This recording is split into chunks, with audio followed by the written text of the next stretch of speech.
Hey guys, Coach Cato here from Icons Rugby. I put up a video the other week about team culture and then responded with, trust, team trust.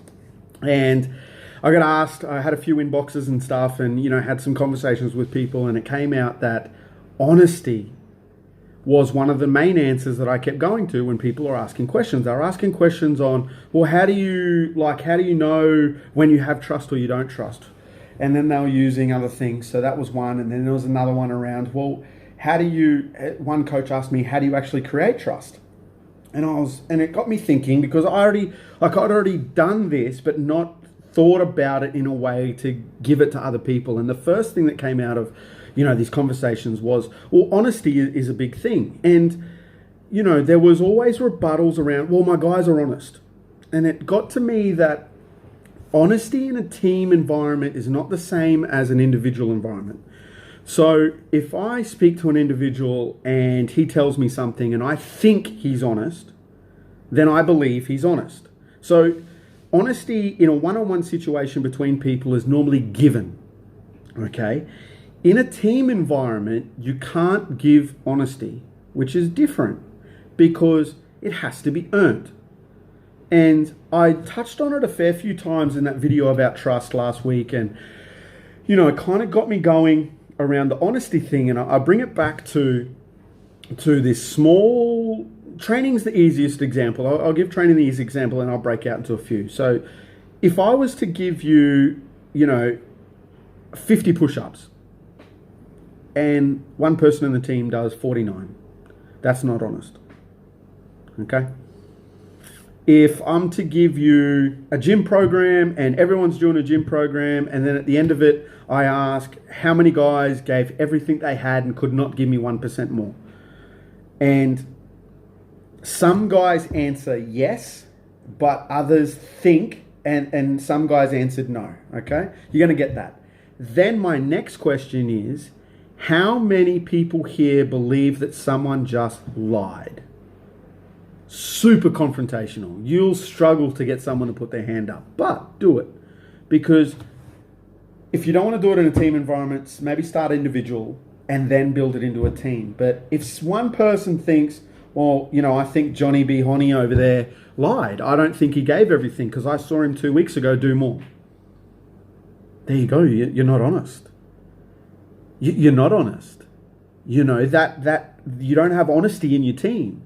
Because if you believed from the instant that some people said, you know what, I didn't give it my all, yes, I gave it my all, then from face value, you take them as being honest. Because why would someone lie in that situation? You're giving them an out. Yet then ask your team, do you believe those people? Do you honestly think they could not give any more? And you'll get people who go, you know what, no, because I've seen different. And that is a cancerous situation in your team. And you can't do it all the time. You got to pick and choose when you use this. And, it's interesting because you can then go away and find ways to create honesty. You can do certain drills that keep people accountable, that show people putting in effort, that give individuals opportunity to, exceed expectation. All right. And now with a team who thinks everyone is honest. So if I was to go and chat to one team member and say, do you know what? Do you think Johnny's given us everything this week? And he goes, man, he couldn't give us anything more. I've never seen him train so hard. Could you imagine what that psychological effect has the following week between those two team members? You watch them bond. You watch them go, bro, I know you're giving it your all and I'm going to give my all back to you. Now you're starting to dwindle on something that is huge for me around honesty, which creates that brotherhood kind of feeling in a team. And when you have that, you are a superpower. But how do you get that across a group of individuals? And it's interesting to me because I've never thought or never understood the reasoning behind this. And it's really starting to unlock it. And I've always questioned, well, why do teams go away and go through these militant style style components and do all this hardcore training at the start. Like, I mean, I smashed my boys in preseason, but I've never done a full militant style, and I've always gone, oh, well, what's it about? And it's interesting, the deeper I dive into team culture and understanding doubt and understanding honesty and understanding trust in individuals, you see that those environments where individuals are challenged to breaking point and pushed to limits, where they create judgment on each other's, 1, output, 2, honesty, 3, how much they're going to give to the team, you know whether you're in a good point or not a good point. And if you can get a group of individuals to be so mentally strong that their physical output goes through the roof of their expectations of each other, so that they come out of, say, a training block and realize that this guy's my brother, not because we're family, but because he has my back no matter what is coming, then you'll unlock a different performance. And it's so funny because I've once experienced this in my life in a team that was the complete opposite of professional sport. In the early 2000s, I was lucky enough to play for a Samoan village team. It was called Malisi. And it was a bunch of boys who just got on, and it was funny because we all backed each other.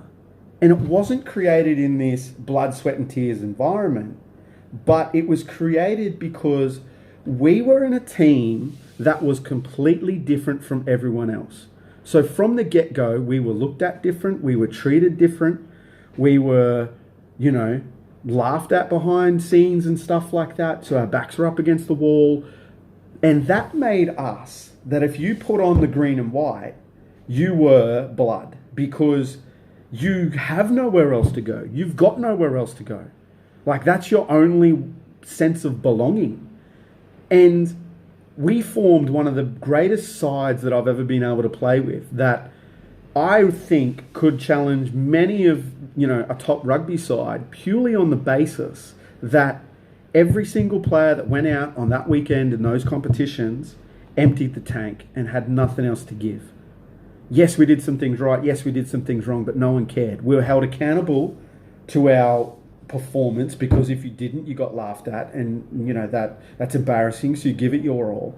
And you were held accountable by the fact that you were a misfit, especially being, a white fella. There was Indigenous white, PNG, Tongans, Samoans, Fijians, that's probably only a crust of them. We probably had, South Africans, it's different. Everyone's different. Māoris, the whole kit caboodle in this one team that was playing in an exclusive kind of comp, but showed that there's no boundaries to a belonging and no boundaries to brotherhood. And it really hits home with me around this honesty thing, because we had to be honest with each other on who we were, how we were going to give, what we could give on the field, because there was no other options. And you go to these club games and everything now, and you get rep sides and you see this, and guys come together and there isn't that sense of belonging. They're not a part of something bigger than the actual team.